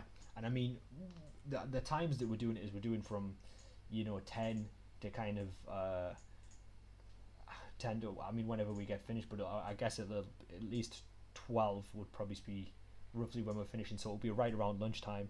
So I mean, yeah, I can totally, that makes sense. If guys want to go for lunch and stuff, it's totally fine. And yeah, shutter, yeah, we talked about fast shutter speed. There will be like 1 in 1,000 there, and then it goes 1 in 500, 1 250, 1 to 60, 1 to 30, 1 to 15, 1 to 8, 1 to 4, and 1 to 2. And as you can see, the slower that the shutter speed gets, guys, the more blurred that our man becomes. So he gets nice and blurry as he gets to the end there, whereas 1 to 1,000, it's very, very sharp. But I would say generally, for most general photography, take it around here, maybe, I would say here and here, just for like for general stuff, unless you're going for intentionally really high or intentionally really low, but I would keep it in the general medium range just for most general stuff. So here we've got like low sensitivity, we've got ISO as well, and then that's your film sensitivity. And yeah, as if we look here, yeah, so we've got ISO 50. I've never ever seen that before. I'm sure because it's on this picture it exists. Generally for most DSLRs it'll be 100 ISO, that'll be a base ISO. But yeah, and then I think that this diagram is not 100% representative as well, because I think that you're not going to get, I don't know if that's supposed to be noise or it's supposed to be like rain, like through a window. Either way, you're not going to get any noise at 200 ISO. That's quite unlikely. I mean, it's just for the sake of illustration, but I would say these 3 to 800 ISO, they're not going to have any noise in them. Then I would say maybe 1,600, 3,200, 6,400, 12,800, 25,600. Like, they are going to have quite a bit of noise, so that makes a little bit more sense around here. But yeah, these earlier ones here, that's not going to be too much of an issue, I don't think, guys. Okie dokie. So yeah, if there's anything unclear on that, please let me know. So yeah, live learning all this new stuff. Before, a picture was a picture and a camera was a camera. Yeah, that's the thing, isn't it? It's like, and I think that like a lot of people think that as well. When you see, it's like it's easy to think that, isn't it? Like, just like, oh, like, like a video is just a video, you just take it, or like a photo is just a photo, you just take it. And then it's like, hold on, you actually break it down and it's like, wow, there's just so much there to learn, and we're only scratching the surface. There's like still so much like for us to look at, but at the same time, like, you guys, I've already seen the pictures that you guys have taken. You guys have already took great pictures, so there's just so much more to learn. So it's like, never feel disheartened if you're not getting something, because at the same time you're already taking good pictures, that. So it's only going to get better, and learning this stuff, just take it a step at a time, and it's only going to make your pictures better and better. And I'm not expecting you guys to learn all of this fully at the end of the session, because it's something, as I said, that you learn more than anything with practice. It's important to know the theory, so you're aware of it, but I think that practice is the best way to learn. And obviously we're going to get out and do some shooting next week, so that's actually going to be a good opportunity for us all to kind of collectively practice, and yeah, so it should be great. Okay, the next section here we've got is on lighting. Okay, guys, so yes, so avoid using the built-in flash in your camera, especially most times when doing night photography. Try to use the natural light to your advantage. Notice the light in your surroundings. So I love these kind of so when you're so yeah, I've got Linda saying that when I'm on holiday, my brother's girlfriend takes most of the pictures, and I just got lazy. So, and she was Amelia was saying, yeah, they were taken quickly, with no thought before when she was taking pictures. So, yeah, that's the thing. Now it's like you guys have already got like a much more comprehensive understanding of photography, right? And it's like, yeah, it's only going to get better. And yeah, it is easy, isn't it, to let someone else take a picture, especially if they enjoy doing it. But then when you start to get a better understanding yourself, it's that's the thing. It's like you know, improving your photography is helpful for the purpose of, you know, developing a new hobby. You can get out and get some great landscape photography, but it also helps you in the very basic sense that, like, you know, if your mate wants you to take a picture of them, you know a better way how to take it. You know that if you take it a certain way, that it's you know, the light's going to hit them too hard, and you could be like, oh, come over here and we'll take it. And it helps you in a very basic sense of just being able to kind of take a better picture, generally speaking, as well. Like, you know, even like something like a holiday picture. Like next time you go on holiday, you know, everyone who's watching this, your photos are going to be so cool, man. So it's like, yeah, there you go. Okay, so what we're having a look at here is, it's just saying, guys, that avoid using the built-in flash in your camera, especially most times when doing night photography. Try to use the natural light to your advantage. Notice the light in your surroundings, right? So obviously all cameras, or most cameras, all phone cameras, and most digital cameras as well. If you look at this one here, I think I might have to turn it on to pop it out, but if you look at the very top there, that is where the flash would be in our DSLR. Even most point and shoots might have it like there, they might have the flash, and what happens is that little thing pops out and then it takes a flash there. There is definitely a time and a place for a flash, like a lot of photographers do use like flash photography, right? And it can be really good, can be really useful, but there's certain times when using it may not be the best thing for your image. And I think for something like this, one of the most important factors in a picture like this is mood. I could literally do like a full presentation on mood in itself. It's something that really can make your pictures like 100 times better, like mood, atmosphere. Like if you look at this picture, you can kind of imagine the scene already. You can kind of imagine what kind of place it's in. It starts to make your mind think of ideas about the location. That's 100% lighting. And like if you look, guys, you can see that all of these lights each illuminate a part of the table, but then you've got really kind of these dark shadows around it. Now if that person used you know, you could look at that and think, okay, looks a bit dark, I want to put the flash on my camera and then take it again, but that would completely, in my opinion, like, would completely ruin the image, because part of the charm of this picture is the moodiness, is the darkness, and it's like using the natural light to your advantage is something that I want to stress as much as possible, right? Especially when, you know, you're doing night photography, because that is something that you've already got, like the environment is light in your scene for you. So, you know, when you go past, like, it could be anything, right? You go past like a Burger King at a drive-thru, and the BK is like lit up so brightly, and then, you know, you've got like the lights inside of the actual Burger King are lit up pretty brightly. There's so much atmosphere in that picture, and then everything else is dark around it. So it creates this kind of sense of mood, because you know, using the natural light to your advantage. And then if you lit that scene up, you would take all of that away. So yeah, definitely start to notice the natural light in your surroundings. It's something that I mentioned last week a little bit, but it's like 40% of photography, I think, is just lighting. And when you're outside, you'll notice that the light hits stuff differently.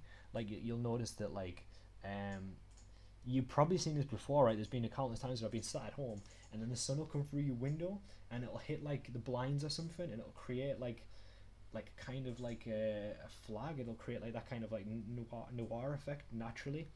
And there's just little things like that. Like look at the way that light's hitting surfaces, how it's creating shadows, and then use that to your advantage. but also look at the kind of, if you're doing night photography, look at the kind of some of the neons, look at kind of things that are lit up. They can create really cool effects as well. So it's like, you know, for example, if you go past like a certain barbershop, for example, they might have that thing that like, that's swirly thing. I don't know if you know what I'm talking about. Do you know what I mean here? I know what you mean. Yeah, but sometimes that, you see that like lit up, and that can like, so say if your mate walks past that from the side, it can light up their face like blue or red, and that looks so cool. And you can even take a picture of that, and it's got like so much kind of atmosphere in it.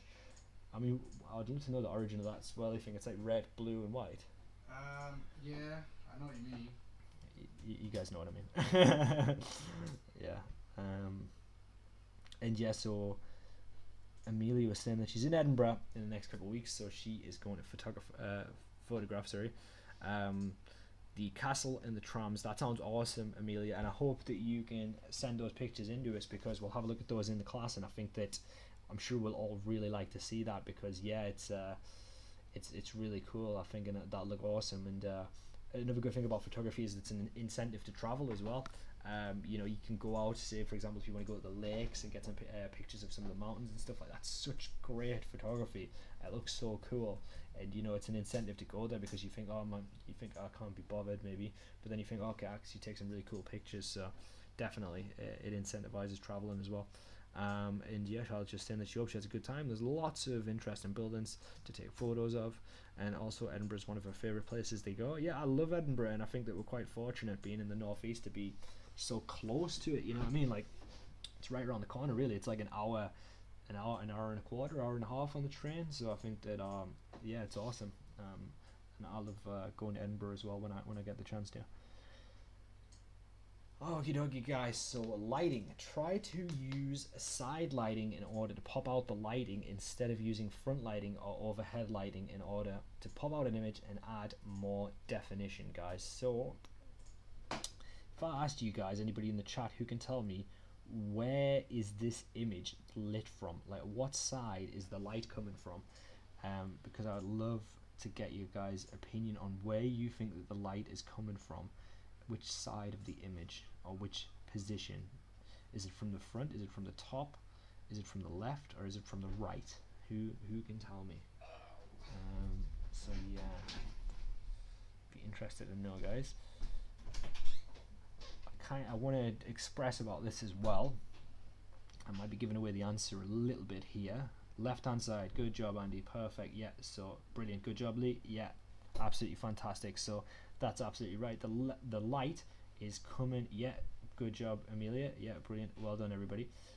Yeah, so look at that, right? So if you, I wish we had a picture of every angle for the picture, but right, if you shot this guy from head on, his whole face would be lit like that, and it wouldn't. Yeah, good job, Charlotte, getting in there. It wouldn't be that. It wouldn't have that much definition. It would look quite flat, especially because he's on a white background or a grey background, so it would actually look quite flat, and there wouldn't be that much interest in actually going on in the image. But because they've shot it from the left, however, it is worth saying that there has to be some lighting on this side. If it was completely silhouetted, it would look a little bit too dramatic, and it wouldn't look very good. So you do want to get some light on here, just so he's still exposed. The darkest part is there. That's the darkest shadow, but you still want to be able to see this eye. You still want to be able to see bits of his head here. You don't want it to be completely dark. But yeah, it's lighter on here, and it just creates a bit more definition along the bridge of the nose, definitely, and a definition in his face. It brings out some of his features more. So yeah, they've done some side light in there, but I would dare to say that they've got a full light on the other side, and then they've got a backlight on the back, so it's probably still a free lighting setup, but the key light, the main light, is probably coming from his left hand side there. So well done, guys, on identifying that. And yeah, as I was saying, try and avoid whenever you're, so this, you know, if you don't have your own lights at home, which I'm expecting you probably don't, it doesn't matter, because you'll probably have taken a picture before. Say for example you took a selfie and there's it's down lighting, so the lighting's coming from overhead, and it looks terrible because it makes you look tired and worn out, and it just doesn't look nice at all. And try and use the lighting to your advantage. So one of the biggest natural light sources that we've got is windows, right? So if you go to the side of a window, if you shoot your subject, so say for example your friend wants you to take a picture of them, right? You could do it with them facing the window, so you're coming from the other side of the window, so you're using the light of the window to shoot them, okay? So say the window is in front of me, I've got a window here, right? If I was going to shoot here from, I'd shoot about there, okay? And I wouldn't probably do it dead on. You want it still like a little bit of an angle, but yeah, you don't want to do it off the back of the window. If he's facing the window and you're shooting towards where the window is, he is either going to be massively overexposed or massively underexposed, because the main light source is coming from behind him, which is not what you want. So you don't want the main light source to come from behind him, and you probably don't want it to come from overhead. You don't want it to come, and you don't want it to be too strong. You can front lighting's okay, but you don't want it to be too strong, otherwise it's just going to wash out all of his facial features. The best lighting is usually side lighting, but not 100% on the side as well, because that's going to give too much of a dramatic kind. I know that this is starting to get a bit complicated, but let's say 20-30 degrees from the subject on the side, so it's lighting up part of his face, it's adding a bit of definition. That is like the best position for a bit of lighting, guys. And yeah, that's why you don't take selfies, Linda. Yeah, exactly, it's all to do with lighting. If you are going to take a selfie, just make sure you've got a nice light source and that it's hitting you from the right angle. Yeah, you know, it's you don't want that kind of horrible down lighting to wash your face out. You know, it might make you look ill or tired, and yeah, you just need to kind of be a bit kind of just to, you know, have a little look for what the best light source is. And yeah, so Charlotte was saying that I look for locations to take pictures. I really like going to graveyards and cemeteries. I find them interesting. I'm hoping to get a few more in the next coming months. And yeah, definitely there's like a macabre kind of quite a cool kind of atmospheric kind of quality to those pictures. I definitely think. I think the pictures that you brought in last week were really cool, Charlotte. You know, some of the kind of gravestones there, and like you see some of the like the moss over it and the pattern, like that kind of more abstract photography. I think that's really nice. So definitely, I'm a big fan of that as well. I think it looks really cool, and it's cool that, you know, you've got your own style in that sense. But yeah, guys, just to kind of close a note on this guy's face, yeah, nice bit of side lighting there, pops out the image a bit. Okay, final note on lighting there. A good time to use the inbuilt camera flash would be when you, are compensating against heavy backlight. Always be careful of exposure when you are working against lighting. Okay, so it's pretty much what I was just saying there, guys. A little bit more of the same. And yeah, Amelia was saying that in 7 weeks we'll be taking Christmas pics. Is that right? It will be getting there. We'll be definitely working our way towards the seasonal time. And yeah, hopefully a nice white Christmas would be nice for pics. Yeah, exactly right. Snow can be nice, but it can also be a bit difficult as well, because when you've got something that's so white and so bright, it can be quite hard to capture sometimes, but it definitely does look quite cool. So yeah, guys, exactly what I was talking about there, right? Like, these people are coming for, like, there's nothing you can do. They're walking in from the door. You can't shoot behind them because you need to get the faces. So you know that you need to take this picture, but how massively overexposed is the background? And that's what you've got to do, because you've got a choice there of underexposing it, and these are going to be so dark, so you want the background to be exposed. They're going to be underexposed if that's the case, so you have to kind of overexpose it so that they're still exposed, and then it looks terrible because it's so bright in the background you can't see anything. So in that case, maybe using the inbuilt flash in the camera would actually help, because you're able to expose them a bit because you're so overexposed in the background. You've got such a strong light source to deal with in the background there, and you can kind of put a bit of flash which is going to expose them a bit. So that might help. So that might be a decent time to use the inbuilt flash for your camera, because you're working against the light in there, because they're either going to be underexposed or overexposed. Yeah, because the alternative could be, instead of overexposing the back so much, is that you could underexpose it so you can see the grass and everything in the background, and then you could use your inbuilt flash to expose them, so that would work as well. And yeah, so that's basically what I was saying. Generally there's times when there's nothing you can do, you need to shoot them, and this is the only option you've got. But generally that's kind of the reason why we would avoid shooting stuff that's inside to the outside, because you've got too much of a strong light source coming in. You know, ideally you'd get them coming out, so if this was reverse this image, the photographer was outside, getting them walking out, you get perfect lighting because you've got such a strong light source hitting them. So it really depends on your light source there, guys. Okie dokie. Brilliant. Okay guys, so we've got our mini quiz. Alright, let's see who has been paying attention, guys. Don't worry if you don't get any of these right, because I'm expecting some good answers here, but don't worry if you're struggling, because it's tough. But okay, so question 1, guys.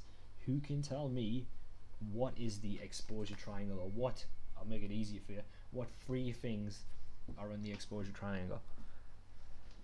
Okie dokie, let's have a little look. I'll give you guys a couple seconds to answer. Obviously I know we've got about a 30-second delay. Yeah guys, what 3 things are in the exposure triangle? Brilliantly, perfect. Yes, good Amelia. Yeah, aperture, brilliant.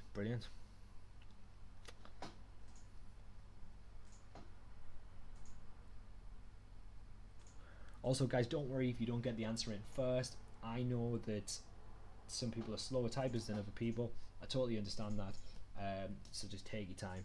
ISO, shutter speed and aperture, brilliant. Charlotte there, so good job guys. They are the 3 things that you've got in your exposure triangle. Yeah, so good job Amelia, you did good there either way, and the one you missed off was the shutter speed. So okay guys, question number 2. Why would you take a photo with a fast shutter speed? Why would we do that, guys? Can anybody tell me why?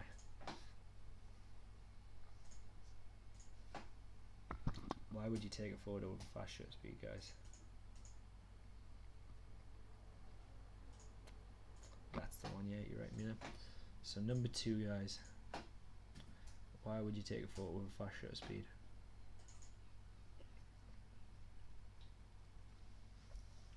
Can anybody think? Give you guys a couple more minutes, because I know that got a little bit of a delay. It's a tough one. Why would you take a photo with a fast shutter speed? Give you guys, for an action shot, yeah, to create a sharper image, brilliant, good job guys, yeah, perfect. Capture a fast moving object, brilliant, and you've all got different answers, but all obviously the right answer. To get a clear shot of a fast moving thing, for example someone running, brilliant, good job guys. So yeah, good job everybody there. And I love as well that you all got like slightly different answers. They're all the right answer, but yeah, I think that's perfect. So well done. Yeah, you would take a photo of something with a fast shutter speed to get a clear shot of something running, or a clear shot of like some wildlife or something like that, and capture the motion. So brilliant, all right and all good there. And yeah, also that's a good point as well, Linda, very good. Yeah, you as you change your shutter speed, you also changing your light, the brightness as well, so that's actually a really good point. Yeah, obviously it's good to kind of stay aware of how your shutter speed is affecting brightness as well, so good job Linda. And why would we take a picture with a slow shutter speed?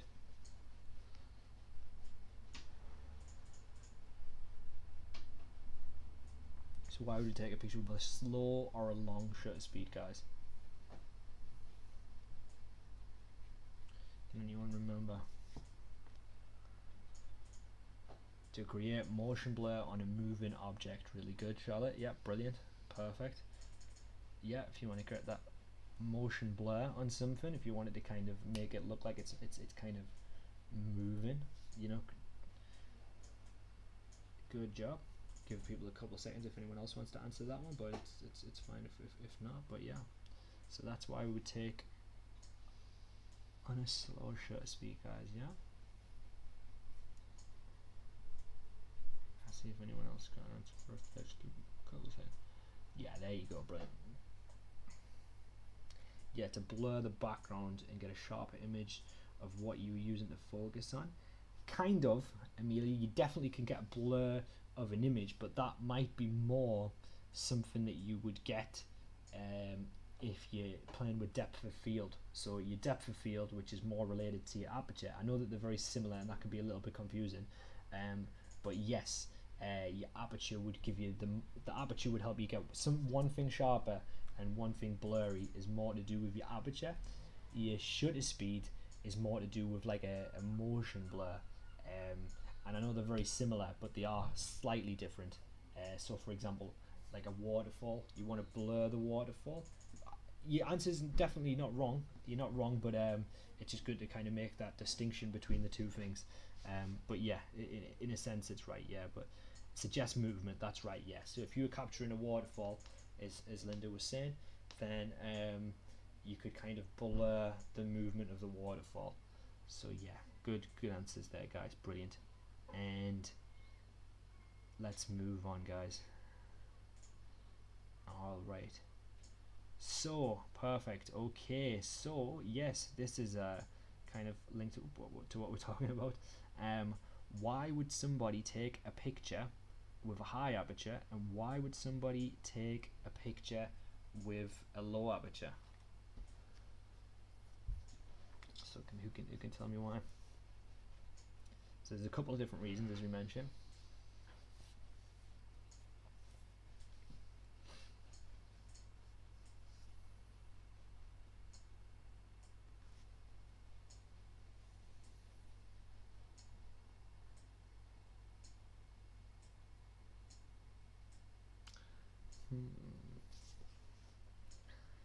You can think.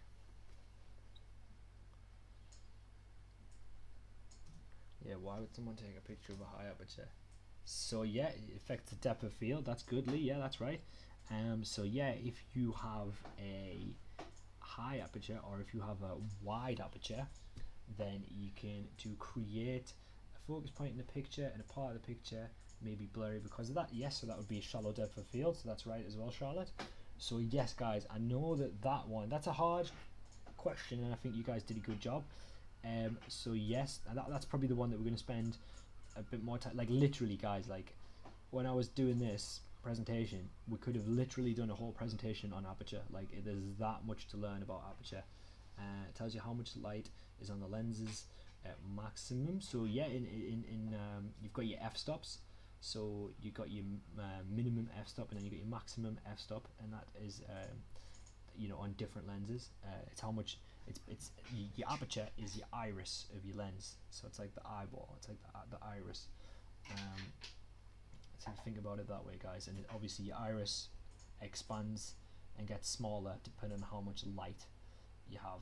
And so yeah, guys. So just to kind of quickly recap on that one, your if you've got a wider aperture, you are going to have more. High is focus low, focus low is for light settings. So yeah, just to kind of briefly recap then, guys, I'll show you guys on one of the pictures there so we can just get a better example. Okay, so yeah, okay, so there, if we look at this graph here, guys, okay, so yeah, if you look at that graph there, that's a high aperture with a low f-stop. I know that's so confusing, but yeah. So if you've got a high aperture, it means that your eyeball, like your iris, is nice and wide, and you've got a low depth of field. But it also means that the image is brighter. Okay, so big iris is brighter, and it has a shallow depth of field. So it's blurry background, nice focus. Then if you've got a small iris, okay, you've got a small aperture, then the image is darker, but it's also sharper, so you've got less blur. Alright, guys, it's alright because that one's probably the toughest one, and we're going to spend a bit of time learning that each week. So but yeah, good job, guys. Okie dokie. So is there anyone here? Yes. Okay. So guys, who can tell me what is ISO? So it's okay, Amelia, if your internet keeps cutting out. Do your best. Well, we've only got 10 minutes after this session, and we're going to take a break for an hour, and then we're going to come back and we're going to do some more fun stuff. So yeah, so guys, who can tell me what is ISO basically? It's a very broad question, so I'll accept, I'll take any answers. So just give it a shot. Don't worry if you don't get it 100% right. So yes, brilliant, good answer, perfect answer, Charlotte. So it's the sensitivity of the exposure to the picture. It's film sensitivity, and basically, it's the quality. Is it the quality of the pic? It's basically, it's just, in the simplest terms, it's a setting that adjusts the brightness of your image, right? So it directly adjusts the brightness without changing much of the other features. It's the camera sensitivity of light. Yeah. So it's the sensitivity of light, and yeah, it's just basically a good way to look at it. It's just a tool in your camera that changes the brightness. Yeah, and that's literally, I would say it. So 200, so 100 would be the lowest you've got, and that would be, quite that would be good for kind of shooting in the dark. That's if that's like for lower light, you want to try and get smart ass Andrew, that's awesome. You want to try and get down to your base ISO. You want to shoot, the lower the ISO, the better the quality usually. But then also you can, if you raise your ISO, it'll raise the brightness. So you can raise it up to about 800, and it's going to raise your brightness as well. But guys, what happens if you put the ISO too high? What happens if you raise the ISO too high? So yeah, what happens, guys, if you raise the ISO too high? Anybody tell me? If we raise that ISO too high, what's going to happen, guys?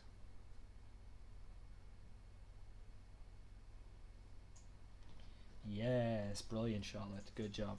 Yep, good job, Andy. Good job, Charlotte. You get too much noise and too much grain.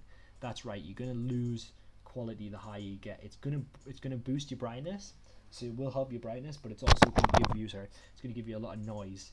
So you'll find that the higher ISO, the higher the noise is gonna be. So yeah, something to be careful of there as well. And then we've got two more, guys, and then we're done with our little mini quiz. Alrighty, so why would we ever avoid using the flash inbuilt into the camera? Why would we ever avoid using that, guys?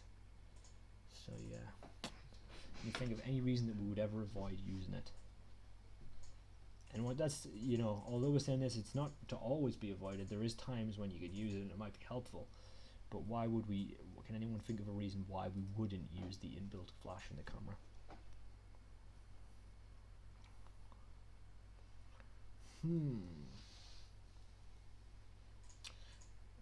I wonder why, guys. Yeah, great answer that, Andy, mate. Yeah, so yeah, better to use natural light. Brilliant. We can literally go as far as say that the best light source that you can get when it's a green wave, you can literally be natural light. Like the sun is the best light source ever if you get it at the right time. There's this, we're not going to go into it, but there's this thing called golden hour. There's like certain hours in the day when the sun's at its best, and it's the best time to kind of shoot, and you get like a nice kind of golden glow on your images. So yeah, natural light can be brilliant, and it's not just natural light as in the light from the sun. Even if you want to say that the natural light sources, so lights, street lights, things like that, they can all be great. Can add mood to an image and stuff, and it can expose the image too far if you've got that flash. That's true, Charlotte. Yeah, and it's a front light as well, so a front light is sometimes not the best. So yeah, all good answers there, guys. Brilliant. And then last question, why is it a good idea to light from the side? Why would we ever want to light from the side, guys? Can anyone think? I'm going to leave that there. That's not what we use to read all that because it'll be a bit confusing. Okay. So why would it be a good idea to light from the side?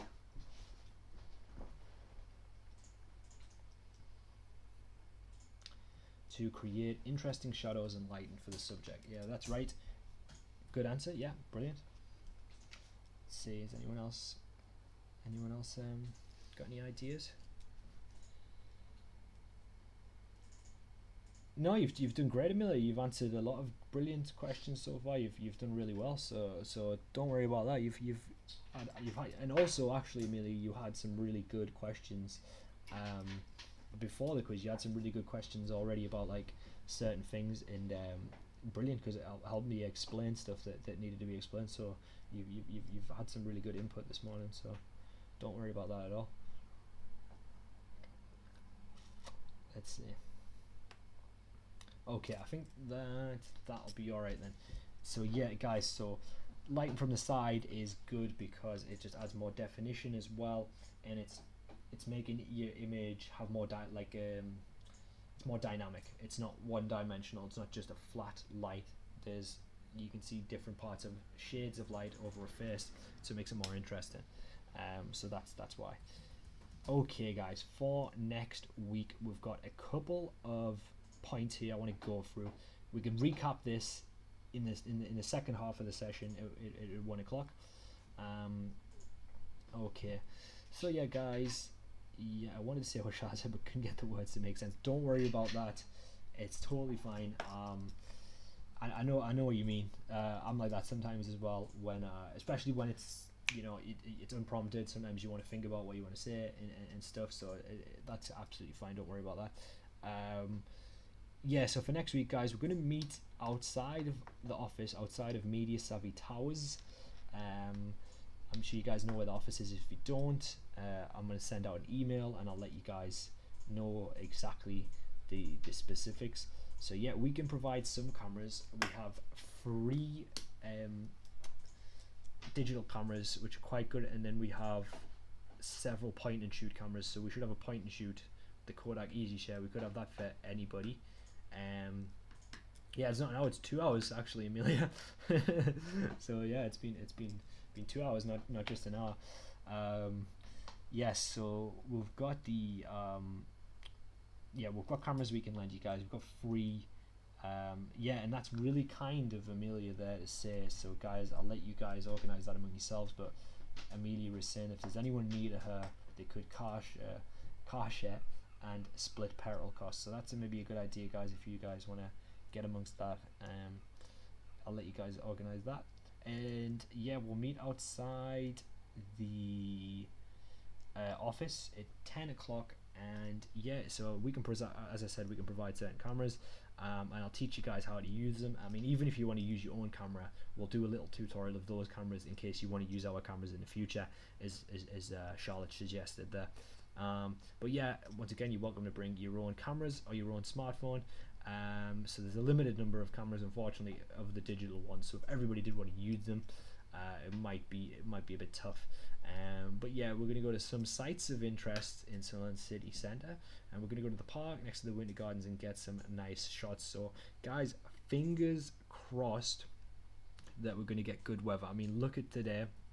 Haytham was saying that he wasn't the most hopeful, because he was saying, obviously, with it being a good day today, then the next Thursday, knowing Sod's Law and our luck, that it might be a little bit damp. I mean, if it is a little bit damp, I think we can persevere. I think we're tough enough to handle that. But if it obviously is like torrential rain, we would have to reschedule.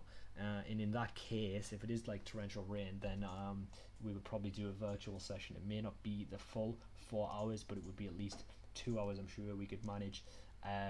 So yeah, guys, if we'll obviously, you know, we'll see what the weather's like, but it's confirmed for now. And yeah, just to kind of in closing, I'm going to send a mass email out to those enrolled on the course. And if you wish to attend but you haven't enrolled, email me at daniel@mediasavvycic.co.uk.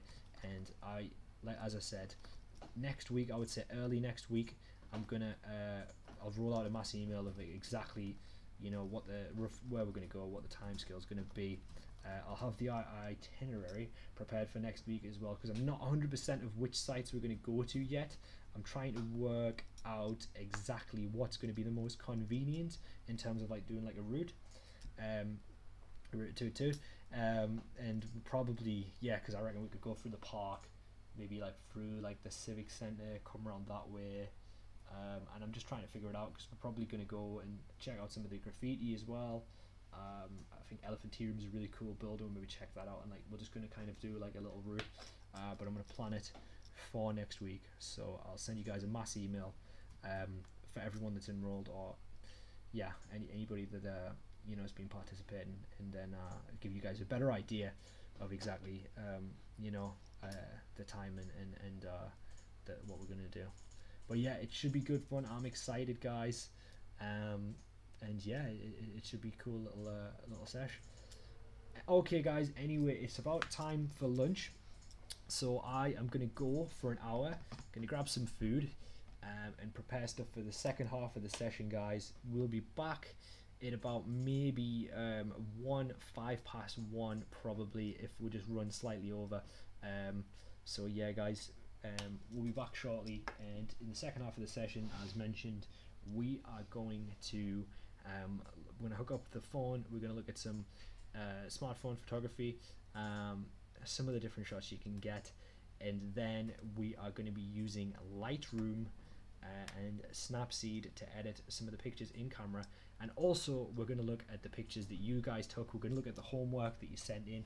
We're going to have a nice look. We've got lots of brilliant photography to look through, so we can have a little look, and we can give each of us some positive feedback on the pictures that we got over the week. So yeah, guys, looking forward to it. I'll see you guys at roughly 1:05. And yeah, we'll just go live. Just go on the YouTube. If you don't have a link for it, you just go to our YouTube channel, or it should pop up. If you're subscribed, you should get the notification. Okay, brilliant, guys. I will see you guys in about an hour. I hope you guys have a nice lunch, and we'll meet back soon. Yeah, thank you very much for stopping by. Okey-dokey. Is there anyone, just want to ask real quickly, is there anything anyone wants to ask just before I dash off, just in case there's something pressing that someone wants to say, just before I go? Okay, I'll just give you guys about a minute to kind of let me know.